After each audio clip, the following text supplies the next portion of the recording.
So, after everyone, today we are discussing briefly on how plastic is dangerous for human health. First, plastic barriers.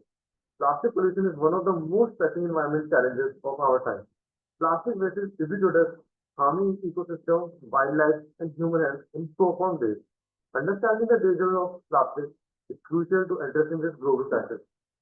Now, plastic क्या होता है? Plastic synthetic material होता है जो कि fossil fuel होता है बेसिकली, जो कि लाइट वेट होता है, ड्यूरेबल होता है, इनएक्सपेंसिव होता है, जिसकी वजह से उसके वाइड स्प्रेड यूजेस है और सारी इंडस्ट्री इसी को प्रेफर करती है यूज करना है, जिसकी वजह से लेकिन इसके अपने डैमेजेस है। First of all plastic pollution crisis किस तरह से अपन जाने तो फर्स्ट ऑफ ऑल एक ओवरवेलमिंग वेस्ट हो रखा है एक्यूमुलेट। मतलब 1950 जब से प्लास्टिक का प्रोडक्शन शुरू हुआ तब से 8 billion ton of plastic create हो चुका है, जो कि बहुत ज्यादा पोल्यूशन क्रिएट कर रहा है। हमारे लैंडफिल्स में इकट्ठा हो रहा है, वाटर, ओशन, इवन हमारी ह्यूमन बॉडी को भी अफेक्ट करता है, जो कि हम आगे देखेंगे। सेकेंडली इसका स्लो डिग्रेडेशन हो रहा है। जो हमारा प्लास्टिक होता है बेसिकली नॉन बायोडिग्रेडेबल आइटम है, तो ये ऐसा नहीं है कि 1 to 2 years में डिग्रेड हो जाए, इसको बहुत सारे साल होते हैं, approximate 50 to 100 years, depends upon the category of plastic and इसका इम्प्रॉपर डिस्पोजल। मतलब काफी सारे प्लास्टिक्स हैं जिनका डिस्पोजल हो सकते हैं, लेकिन हमारे पास प्रॉपर टेक्नोलॉजी या फिर हम कह सकते हैं प्रॉपर सिस्टम नहीं है कि हम इस प्लास्टिक को डिस्पोज कर सकते हैं। इसको सीधा सीधा हम वाटर बॉडी से ओशन में रिलीज कर देते हैं। फिर इन्वायरमेंटल इम्पैक्ट क्या है प्लास्टिक वेस्ट का? पहली बात तो इकोसिस्टम को डैमेज कर देता है, अपने वाइल्ड लाइफ को, ह्यूमन को, जो लैंडफिल्स एरिया ओशन को, उसको डिस्टर्ब कर देता है। उसकी जो प्लास्टिक होता है बहुत ज्यादा टॉक्सिक होता है, जो कि हमारी ह्यूमन बॉडीज में घुस के हमारे ब्लड वेसल्स, हमारे रेस्पिरेटरी सिस्टम, हमारे डाइजेस्टिव सिस्टम को डैमेज कर सकता है। फिर लैंडस्केप डिग्रेडेशन भी एक और चीज है जो कि प्लास्टिक की वजह से होता है।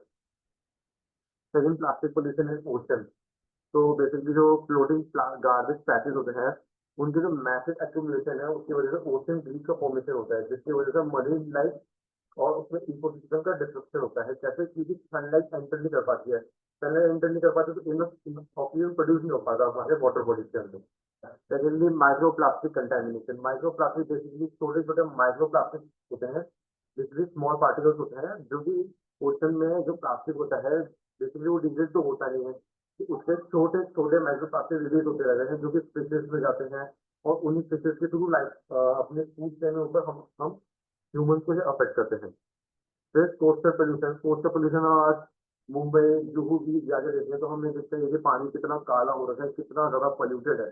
जब भी हम देखें वहाँ पे प्लास्टिक पड़ा रहता है, जस्ट बिकॉज क्योंकि हम ओशन में प्लास्टिक फेंक देते हैं, जो कि एट द एंड बीचेस से ही आता है वापस, और हमारे लैंडस्केप, हमारे टूरिज्म को भी एक तरह से अफेक्ट करता है। फिर माइक्रो प्लास्टिक और उनके डेंजर। माइक्रो प्लास्टिक जो अभी यूबिक्यूटस होते हैं कि हर जगह प्रेजेंट होते हैं।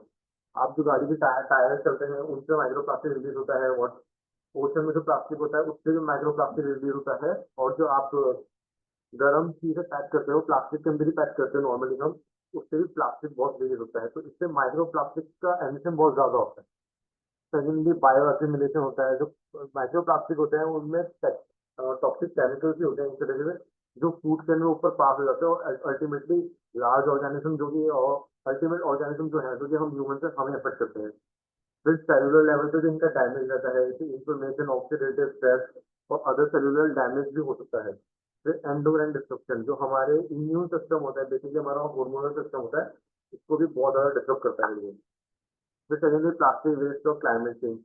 जो फॉसिल फ्यूल डिपेंडेंस है हमारी बहुत ज्यादा बढ़ चुकी है, जिसकी वजह से ग्रीन हाउस गैसेस से एमिशन बढ़ चुका है, and ultimately green house emission से अपनी ओजोन लेयर को अफेक्ट हो रहा है।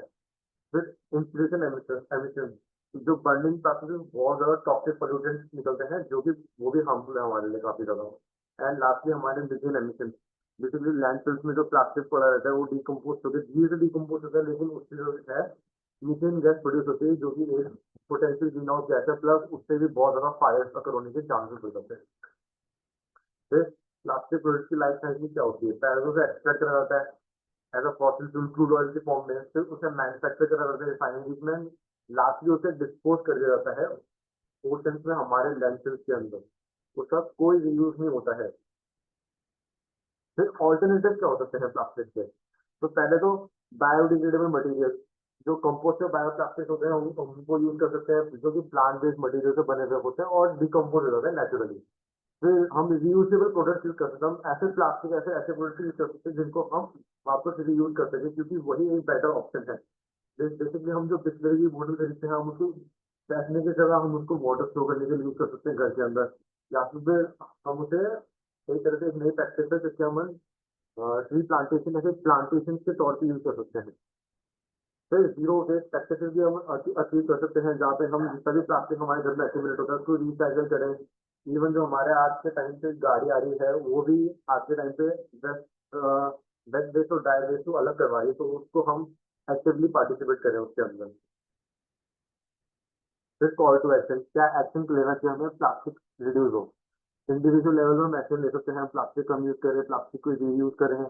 पॉलिसी चेंजेस, गवर्नमेंट जो है उसको पॉलिसी चेंजेस लानी चाहिए। फर्स्ट ऑफ ऑल जो उन्होंने अच्छा इम्पैक्ट किया कि ड्राई वेस्ट और वेट वेस्ट को अलग अलग करवाया है इस टाइम पे। फिर collective effort, as a society हमें खुद कलेक्टिव एफर्ट लेना चाहिए प्लास्टिक की वेस्ट रिड्यूस करने के लिए। एंड लास्ट में हमारे की पॉइंट ये रहेंगे कि प्लास्टिक प्लास्टिक का यूज कम करें, जिससे गवर्नमेंट पॉलिसी उनको सपोर्ट करे और दूसरों को एजुकेट करे। एंड लास्ट में मैं ये कंक्लूड करना चाहूंगा कि प्लास्टिक हमारे लिए टॉक्सिक है, लेकिन स्टिल हम बहुत ज्यादा हेवीली डिपेंडेंट होते हैं। हम आसपास देखें तो हर जगह हर चीज ऑलमोस्ट प्लास्टिक प्लास्टिक से ही बनी है। तो बेस्ट ये है कि हम प्लास्टिक को कम तो नहीं कर सकते, लेकिन हम उसको रीयूज करें और बेटर ये है कि रिसाइकल जरूर करें। Thank you.